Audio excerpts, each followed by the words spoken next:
خلبان هواپیمای جنگی بودن فوق‌العاده است، اما فقط توی فیلم‌ها. در اصل شما توی این ویدیو قرار متوجه بشید که خلبان جنگنده چه زندگی سختی رو میگذرونه. همونطور که میدونید هیچ جنگنده‌ای بهتر از F-22 رپتور وجود نداره. مثلا خلبانای این هواپیما صبح زود که از خواب بلند میشن، همونجوری ناشتا میرن ورزش‌های قدرتی میکنن، مثل کار با دمبل، هالتر، شنه‌های سنگین و بعد از اونم مسافت‌های خیلی زیادی رو شروع میکنن به دویدن. مخصوصا خلبانای F-22 باید آمادگی بدنی داشته باشن که با گاومیش برابری میکنه. بعد از انجام این همه کار میتونن صبحونه بخورن تا آماده انجام مرحله بعدی از وظایف روزانه‌شون بشن. حالا این مرحله چیه؟ توی این مرحله خلبان‌ها وارد F-22 های گرم و نرم خودشون میشن و اون داشبورد آشنا که همیشه باش کار میکنن و اون هلمت یا کلاهی که براشون شخصیتی شده رو میبینن و روی سرشون میذارن. کلاه خلبانای F-22 رپتور یکی از پیشرفته ترین کلاه‌های پروازی جهانه که فقط یک کلاه ساده نیست. این کلاه به طور خاص طراحی شده تا خلبان‌ها توی سخت‌ترین شرایط پروازی بهترین عملکرد رو داشته باشن.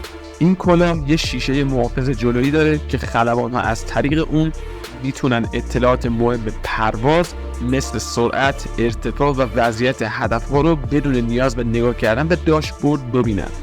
این تکنولوژی بهشون اجازه میده تا تمرکز بیشتری روی مأموریت داشته باشن و کمتر حواسشون پرت بشه. این کلاه به طور کامل با سیستم‌های ارتباطی هواپیما هم هماهنگه، یعنی خلبان میتونه از طریق میکروفون و بلندگوهایی که داخل کلاه هست به راحتی با مرکز فرماندهی یا بقیه اعضای تیم صحبت کنه. یکی دیگه از ویژگی‌های این کلاه سیستم دید در شبه. این سیستم به خلبان‌ها اجازه میده تا توی تاریکی مطلق هم دید خوبی داشته باشن و دشمن رو شناسایی کنن و منهدمش کنن. کلاه F-22 مجهز به یه سیستم خنک کننده هم هست که باعث میشه خلبان حتی در شرایط گرمای شدید توی کابین راحت بمونه، یعنی کله‌شو خنک میکنه. در اصل گفتم این توضیح مختصر رو درباره کلاه F-22 بهتون بدم چون خیلی جالب بود. بعدش که سوار F-22 شدن، موتورها رو روشن میکنن و میرن روی باند و اینقدر این جنگنده سریعه که قبل از اینکه متوجه بشن از روی باند بلند میشن. خلبان‌ها همیشه حواسشون باید جمع باشه چون هر لحظه ممکنه مأموریتی رو بهشون بدن تا انجام بدن. مثلا چه مأموریتی؟ مثل گشت زنی که به عنوان SAP شناخته میشه که مخفف Combat Air Patrol هست، یا داگ فایت که به معنی جنگ کلاسیک هوایی قدیمیه. به این شکل خلبان‌ها سعی میکنن از پشت به جنگنده دشمن نزدیک بشن و با تیربار اون رو منهدم کنن، که البته توی زمان تمرین شلیک نمی کنن و اگر که روی جنگنده خودی قفل کنن از داخل بیسیم اعلام میکنن و میگن که منهدم شد. بعد از اینکه همه مأموریت ها و تمرینات هوایی رو انجام دادن، بهشون دستور میدن تا F-22 رو فرود بیارن تا برن سر وقت نهار. به خلبان ها غذای خوب داده میشه تا سیر باشن و کل انرژی که توی روز ازشون گرفته شده تا حدی برگرده. مرحله بعدی مرحله خیلی مهمیه. توی این مرحله خلبان‌ها آموزش‌های تئوری می‌بینن و بهشون استراتژی‌های جنگی جدید یاد میدن. اینجا امکان این هست که خلبان‌ها با هم صحبت کنن و نظراتشون رو درباره هوانوردی با هم به اشتراک بذارن. چیزی که خیلی درباره خلبانی نمیدونن اینه که آموزشاتی می‌بینن که بتونن توی زمانی که ترس زیادی دارن به ترسشون غلبه کنن و بهترین تصمیم رو بگیرن. یا تمرینات تمرکزی که برای خلبان‌ها در نظر میگیرن باعث میشه بتونن کاملا به محیط خودشون آگاه باشن و بهترین ارتباط رو با تیم خودشون برقرار کنن. این بخش هم که تموم بشه میریم سراغ تمرین بیشتر با F-22، اما نه اون تمرینی که فکر میکنی. این دفعه خلبان‌ها با شبیه سازی شروع به تمرین میکنن. این شبیه ساز با توجه به قوانین فیزیک در دنیای واقعی طراحی شده. پس یعنی هر اتفاقی که داخل این شبیه سازی بیفته در اصل توی دنیای واقعی هم بیفته.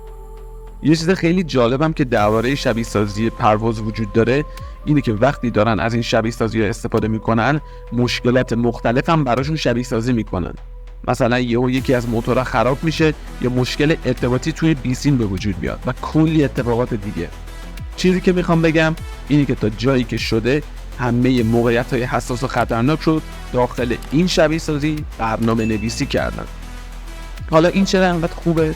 چون که تو دنیای واقعی اگه بیان موتورهای هواپیمای جنگنده یک خلبان رو منفجر کنن یا حالا کلا دچار نقص فنی بکننش، اولا جون خلبان در خطره و دوما هزینه خیلی زیادی داره.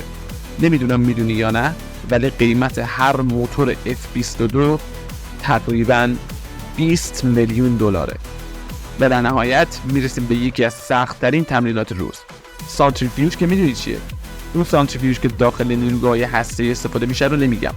خلبان‌ها وارد یه دستگاهی به اسم سانتریفیوژ میشن و به مدت 30 دقیقه برای تقویت تحمل نیروی گرانش زیاد آماده میشن.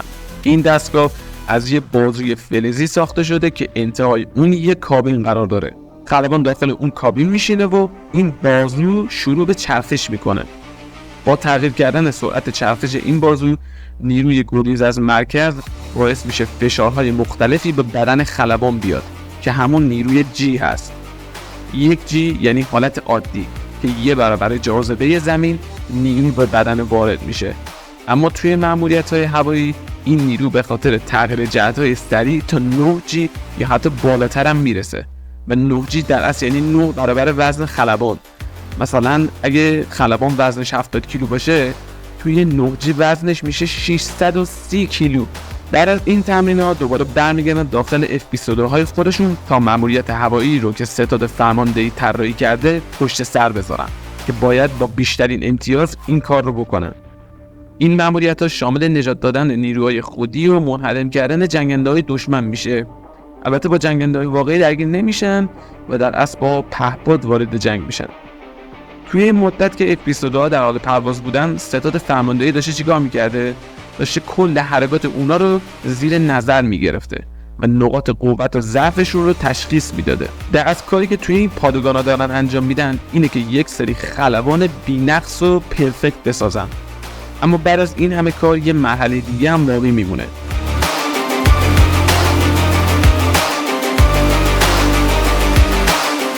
تمرین قدرتی و هوازی دوباره که اصلا نمیشه انجامش نداد، اما بعدش میتونن راحت یه شام خوشمزه رو بزنن به بدن و یه خورده با خودشون وقت بگذرونن. شاید یه خورده مثل اردوگاه‌های کار اجباری باشه، ولی اصلا اینطوری نیست. وقتی که وقت اوقات فراغت خلبان‌ها میرسه، اونا کلی گزینه دارن، مثل بازی‌های رومیزی، خوراکی‌های مختلف، سالن‌های راحت و آروم و البته سونا هم که موجوده و میتونن راحت توی اونا ریلکس کنن و روی صندلی ماساژ استراحت کنن.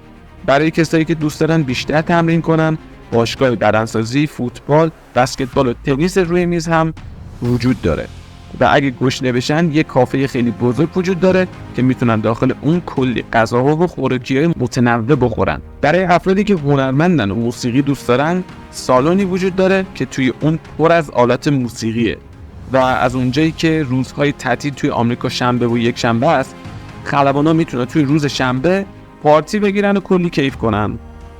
خلبان شدن واقعا عشق میخواد، چون این کاری نیستش که بخوای برای پول انجامش بدی. 2 بار تمرین بدنسازی و 3 بار تمرین با هواپیمای جنگی توی یه روز، اونم کار سختیه که هر کسی نمیتونه انجامش بده دیگه. مشکل فیلمایی که درباره خلبانی ساخته میشه اینه که فقط قسمت خوبشون نشون میدن. یه آهنگ اکشن پلی میکنن و با دیالوگای روانشناسی شده به فیلم جو میدن. خلبان شدن به شرایط فیزیکی هم بستگی داره. فاکتورایی مثل سن، وزن، قد و همه اینا مهمه. مثلا سن نباید بیشتر از 30 سال باشه و بینایی و شنوایی و وضعیت قلب باید فوق‌العاده عالی باشه. قد باید بین 167 تا 195 سانتی متر باشه و وزن متوسط نسبت به همون قد و درصد زیادی از افرادم توی چند ماه اول کار پشیمون میشن، چون این یه راه خیلی سخته. ولی اگه جزو اون افرادی باشن که اون آتش و وحشیگری رو درونشون داشته باشن، باقی میمونن و توی آکادمی نیروی هوایی به یادگیری ادامه میدن. برای اینکه خلبان نیروی هوایی بشن، اول باید رتبه ستوان دوم رو به دست بیارن.